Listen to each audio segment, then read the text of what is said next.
What we'll talk about today is spiritual work blocks, which is just a method of working from the flow. And I would attribute most of the accomplishment that I've had over the past 3 or 4 years to this concept. Incredibly powerful. It's a block of work, like a block of time that you set aside to focus on any project or task. So you're sitting down and you're saying, all right, for this period of time, I'm going to give this my whole heart. Typically, the way that I use this is to work on one of my goals. And I use 20-minute work blocks. I start that block of work with a short prayer or visualization. So essentially opening myself up, connect with my higher power, and then say my I am statement or bring to mind my vision related to that particular thing I'm about to work on. So let's say I'm sitting down in the morning about to work on the spiritual operating system. And I say, all right, I'm loving watching millions thrive with the spiritual operating system. I think about it and I just take a minute to step into that and get those juices flowing and start to feel some gratitude and love for that outcome. So visualizing the outcome, not necessarily what I'm going to be working on, but the outcome, the objective of the thing that I'm about to work on. And then I open up, and it's basically calling on the muse. This is an old concept, right? But you're calling on the muse, you're calling on divine guidance, and you're allowing yourself to be the channel through which that operates. Because if you're working on your goal and your goal is something in your heart, it came there for a reason, right? Somebody put that into your heart, or some force put that into your heart. And so that force should be more than happy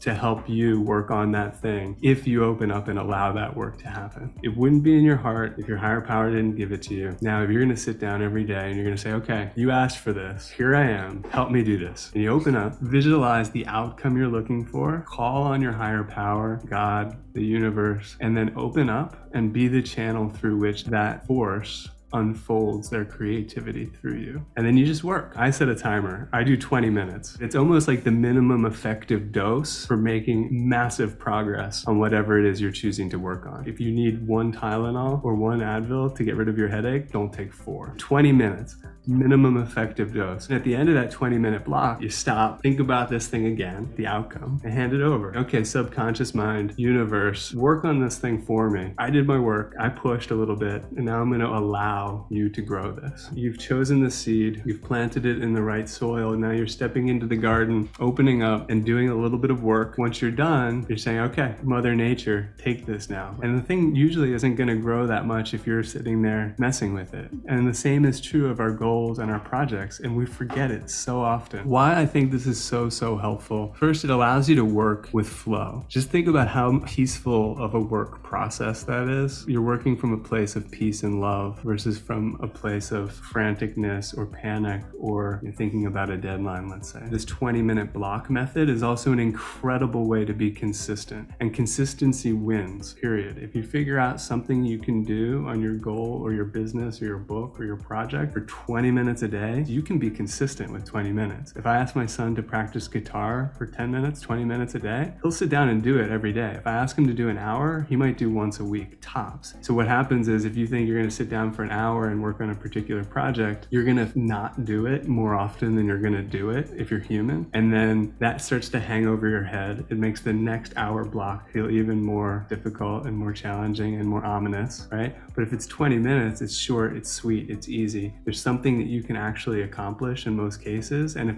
you don't think there is, then I would challenge you to set a set of tasks that you can do on a daily basis every single day within 20 minutes that will grow the thing that you're trying to grow. This way will lead to consistency, which is where the power is. And it's also a nice way to put the life force first, right? We're thinking about all of this. It's about this whole program community. It's about remembering to put our spirituality first and relying on that higher power as opposed to just trying to be the muscle that's doing everything ourselves. And this is a really beautiful way to do that very practically each day. You're sitting down, you're opening up, you're allowing the work to happen as much as you can, and then you're handing it off and trusting that it's going to continue to grow. What I find is that leads to the perfect balance of doing and allowing, right? If you think about that balance of doing work on something and allowing growth to happen, it leads to a perfect balance of that.